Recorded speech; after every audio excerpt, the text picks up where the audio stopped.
Muy buenas tardes, bienvenidos a su programa Diálogos, un espacio para pensar nuestra cotidianidad a través del cine y la filosofía. Hoy tendremos la segunda parte de nuestro tema poshumanismo y tecnología, con la película Lucy. Agradecemos a aquellas personas que hacen posible este espacio, a Fray David Romo de la Orden de San Agustín, director de Emisora Mariana, y que nos acompaña en Máster Luisa Cruz. Hoy tendremos la participación de Cristian Rodríguez y Daniel Moreno, quienes nos comentarán un poco y harán una reflexión acerca de la filosofía y la tecnología. Recuerden seguirnos en Facebook, Círculo de Bogotá, en nuestra página Diálogos IVA WordPress y nuestra cuenta en Instagram Diresiva. Bueno, para recordarle a nuestros oyentes, Lucy es una producción francesa filmada en Taipei, París y Nueva York, dirigida por Luc Besson. El filme fue protagonizado por Scarlett Johansson, Morgan Freeman, Choi Min-shi y Anne Weikert. Se estrenó el 25 de julio de 2014 y pertenece al género ciencia ficción-acción. Haciendo un recuento de nuestro primer programa sobre la película, ya pues aventurábamos varias tesis e hipótesis sobre lo que implica reflexionar el filme en muchos de sus aspectos. En primera instancia pues cabe anotar que uno de esos factores relevantes dentro de la película ha sido tal vez la figura simbólica que se nos muestra en una de las escenas en el encuentro entre las dos Lucys, una que pues es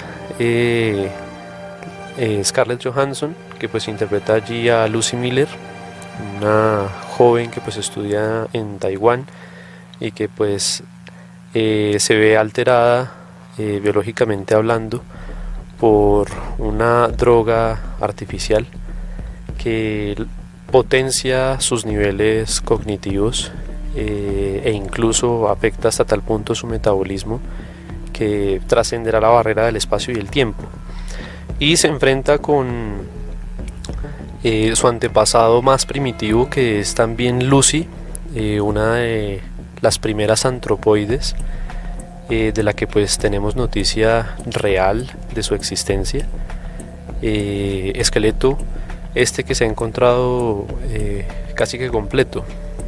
Bueno, Lucy es una Australopithecus afarensis y es altamente significativo el símbolo que vemos allí retratado en una de estas escenas: el encuentro entre el homínido más primitivo y esta clase también de Homo sapiens que se nos muestra a través de Lucy Miller, pero tratando de trascender los límites de la materia, el tiempo y el espacio. Lo que define pues en realidad lo que hemos venido discutiendo a través de varios de nuestros programas, que es la idea del poshumanismo. Aclarábamos desde el inicio de la primera parte del programa que hay un encuentro ya entre la evolución biológica y el progreso, digamos que de la evolución cultural que ha tenido la humanidad hasta nuestros días. Resulta bastante significativo cómo inicia la película, donde la voz en off de la protagonista nos lanza esa pregunta a nosotros como espectadores del filme y como oyentes del mismo, diciéndonos qué hemos hecho con la temporalidad, qué hemos hecho con el don del tiempo que se nos ha sido dado, a pesar de todo el progreso cultural, qué hemos hecho con la vida, qué hemos hecho con la durabilidad de la vida. Y creo que es una pregunta que hoy va a ambientar la discusión de este coloquio que vamos a tener al respecto. Entonces, ¿somos determinados por nuestros límites o nuestra naturaleza biológica ya superada por la tecnología crea una nueva realidad? La película Lucy entonces nos deja pensando en esa posibilidad de la reconstitución de nuestra naturaleza y ir más allá de nuestros propios límites. Pero ¿qué implica ir más allá de nuestros propios límites? Creo que es una cuestión que ya nos planteábamos cuando hacíamos referencia a Limitless, la película de Bradley Cooper, y allí ya nos preguntábamos qué era precisamente pensarse al ser humano más allá de sus límites biológicos, cognitivos, emocionales. Pero más allá de lo que implican nuestros límites en estos sentidos, creo que la película tiene una tesis en la cual está incursionando y es la capacidad cerebral. Si ustedes ven, gran parte de la película pues se divide en segmentos específicos donde la capacidad cerebral de la protagonista aumenta. Entonces pasa de un 10% a un 20, un 30, un 40%, un 60% hasta llegar a su máxima posibilidad, que es el 100%. Realmente, bueno, esto que nos propone la película es realmente pasa, o sea, si nosotros tenemos un desarrollo de del 10% de nuestra capacidad cerebral, ¿eso es realmente una verdad? ¿O podemos pensarla de otra manera? Bueno, en realidad, si bien es la manera en la que se segmenta la película y pues es el derrotero que le da cohesión como a todo el filme, cabe aclarar que pues esto no es cierto científicamente hablando. Es decir, esto es conocido como el mito del 10%. En realidad nosotros no hacemos uso de nuestra capacidad cerebral en un 10%. Lo que en realidad tenemos es que nuestro cerebro tiene capacidades que subyacen al uso de nuestros lóbulos específicos, ¿no? El lóbulo parietal, temporal, el frontal, el occipital, tienen distintas funcionalidades y estas no digamos que independiente una de la otra, no.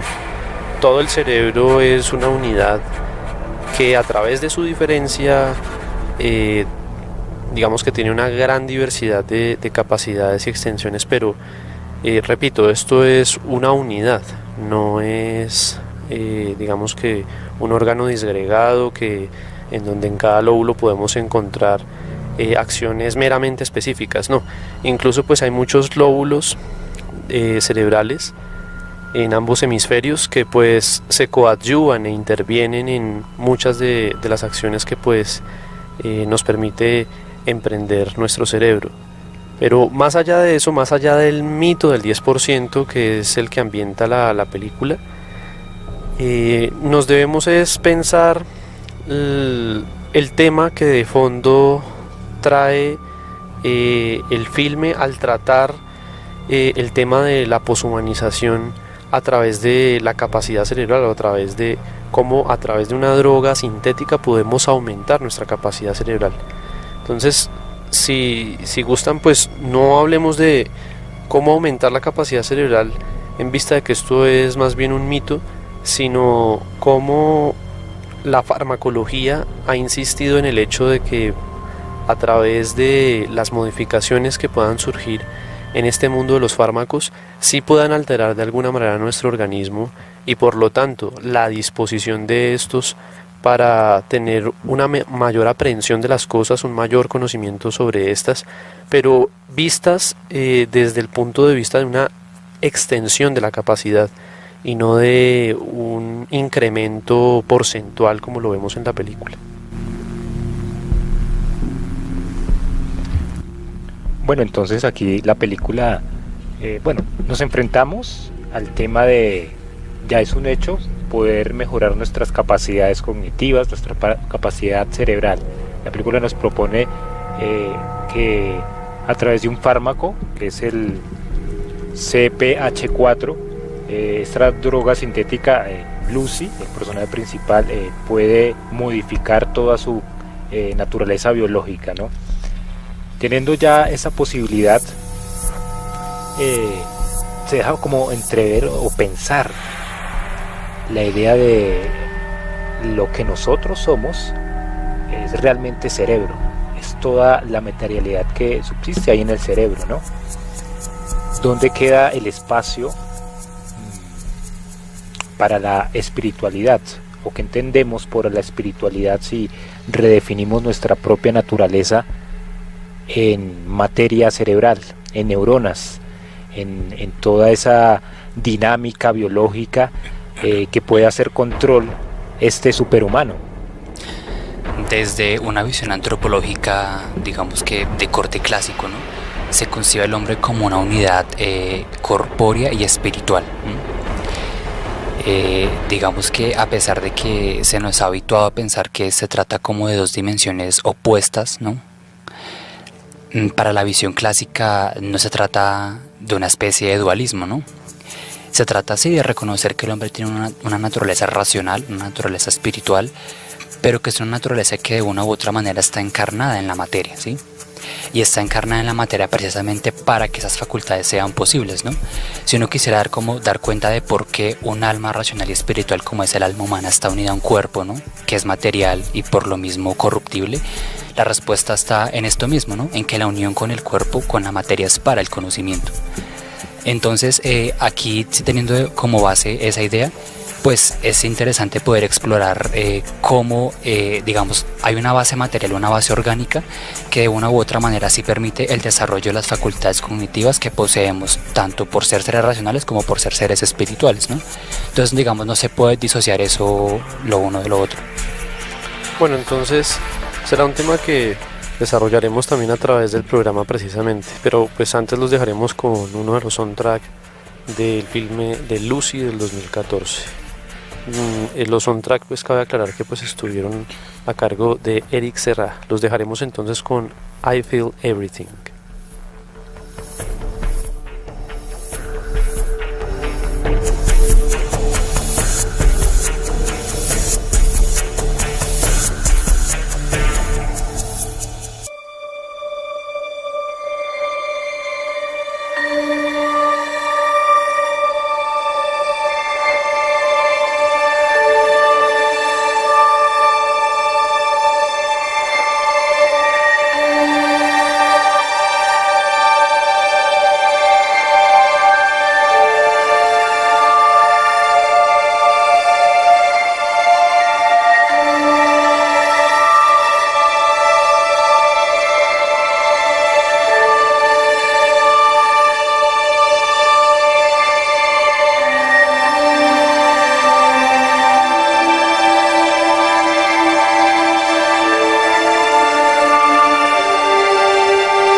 buenas tardes. Seguimos en este programa Diálogos, un espacio para pensar nuestra cotidianidad a través del cine y la filosofía. Reflexionábamos en torno a esa reducción tal vez de nuestra naturaleza humana en la materialidad y preguntábamos con el filme de Lucy del 2014 sobre aquello que también de alguna manera nos define, que es nuestra espiritualidad, pero que poco se ve, que poco se puede entrever entre el filme, pero que es también una necesidad en nuestra propia connotación o definición de ser humano, la espiritualidad. ¿Cómo podemos entender este tema con este progreso tecnológico y cultural donde toda concepción del hombre está determinada sobre la materia? Somos materia, somos información, somos biología que se puede readaptar y modificar. Pero entonces, ¿dónde queda ese espacio a lo que nos define, a lo que nos identifica, a lo que nos da ese ser? Sin entrar a contradecir lo que ha dicho Luis Alfredo al respecto, creo que la película sí toca de manera incipiente las raíces de el ámbito de la espiritualidad, solo que de otra manera. Tal vez no de la manera acostumbrada, no de la manera a través de la cual las religiones monoteístas o politeístas se acostumbran a abordar el tema. Pero creo que los mismos fenómenos que estudia la religión, que incluso estudia la filosofía de la religión, están, yo creo que de fondo dentro del filme también. Entonces yo creo que no es que se haya dejado de preguntar por estos mismos acontecimientos y situaciones tan humanas, sino que se están reformulando y aparecen ante nosotros de una manera distinta.